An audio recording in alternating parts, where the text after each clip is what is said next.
안녕하십니까. 이 시간은 모세 오경 중에 마지막 책 신명기에 대한 개요를 말씀드리도록 하겠습니다. 신명기 할 때 그 시는 다시라는 뜻입니다. 다시. 그러니까 하나님의 명령을 다시 기록한 책이다. 이렇게 이해하시면 되겠습니다. 제명기 이렇게도 부를 수 있겠죠. 다시 하나님의 명령을 기록한 책이다.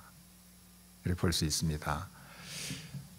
이스라엘 백성들이 이제 광야 생활 40년 했잖아요. 40년 마친 다음에 가나안 땅을 앞에 두고 있었습니다. 이제 요단강만 건너면 약속의 땅, 가나안 땅이죠.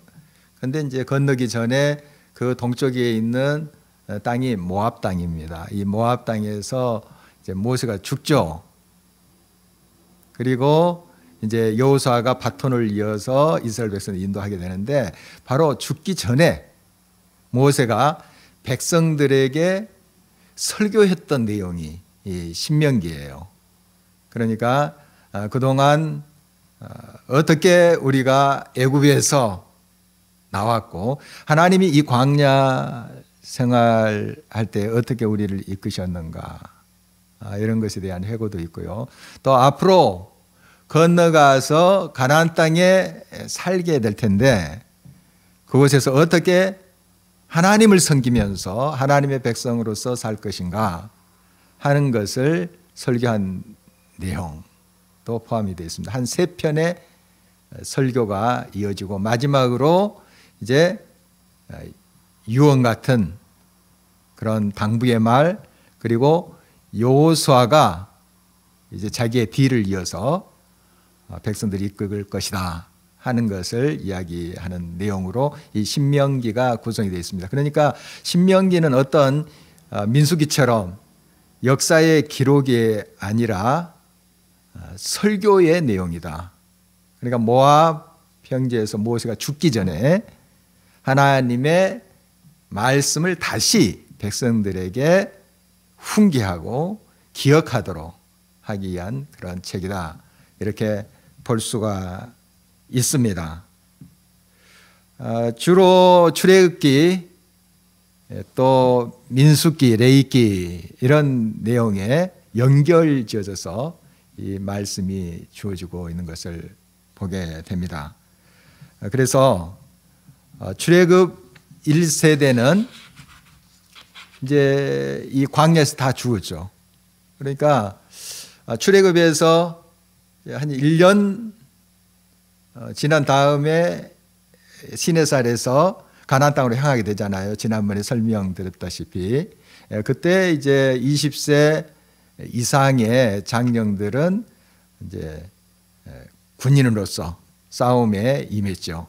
20세 미만의 그런 사람들, 이 사람들은 아직 이제 살아 있었고, 20세 이상의 사람들은 그 광야 40년을 거치면서 다 죽었어요.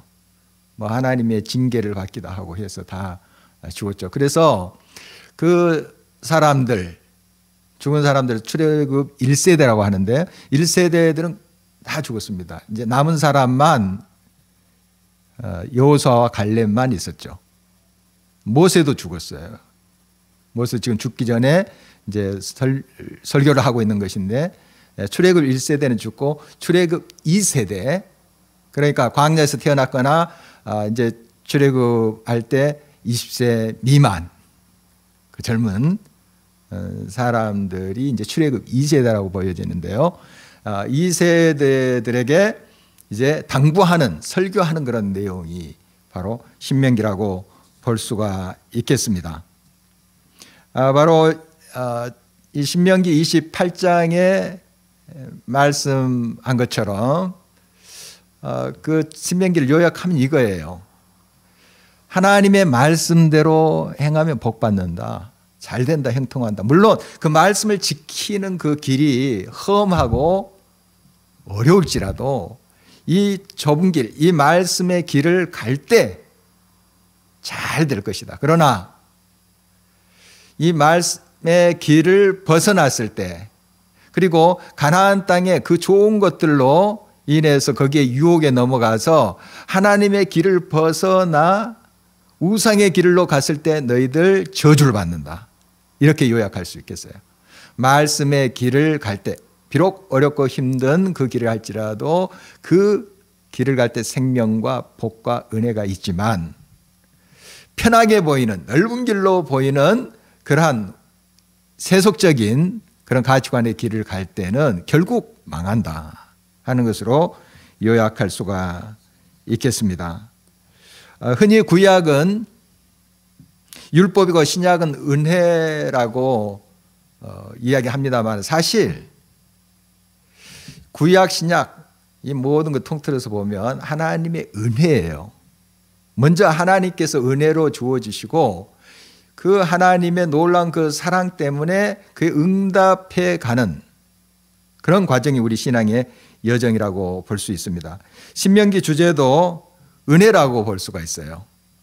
하나님께서 이미 구원을 베풀어 주셨고 그들을 이끄셔서 약속의 땅으로 인도하십니다. 그 하나님의 은혜에 감사해서 하나님의 그 명령에 따라 책임을 다하는 삶을 살라 하는 것이 이 신명기의 말씀이라고 볼 수 있습니다. 결국 이 신명기 말씀은 우리 예수 그리스도의 복음으로 이어지는 것이죠. 바로 예수 그리스도께서 우리가 무엇이 간데 죄인된 우리를 향해서 오셨잖아요. 그리고 우리를 건져 주셨어요. 이 은혜잖아요. 은혜를 받은 우리들, 저 천국 약속을 받은 우리들이 그 은혜에 감사하면서 마땅히 살아가야 될 그 길이 또 우리 말씀의 길이라고 볼 수가 있습니다. 그래서 신명기를 읽어갈 때 바로 이 하나님의 은혜를 깊이 만났으면 좋겠습니다. 우리가 어떤 노력을 해서 하나님께서 약속의 땅을 주시는 것이 아니라 하나님께서 이미 우리를 사랑하셔서 그 은혜로 약속의 땅을 주셨으므로 우리가 그 은혜에 보답할 그런 마음으로 또 삶의 태도로 응답해 가야 된다 하는 메시지를 이 신명기에서 만나면 참 좋겠습니다. 이 은혜가 여러분에게 있기를 간절히 바랍니다. 감사합니다.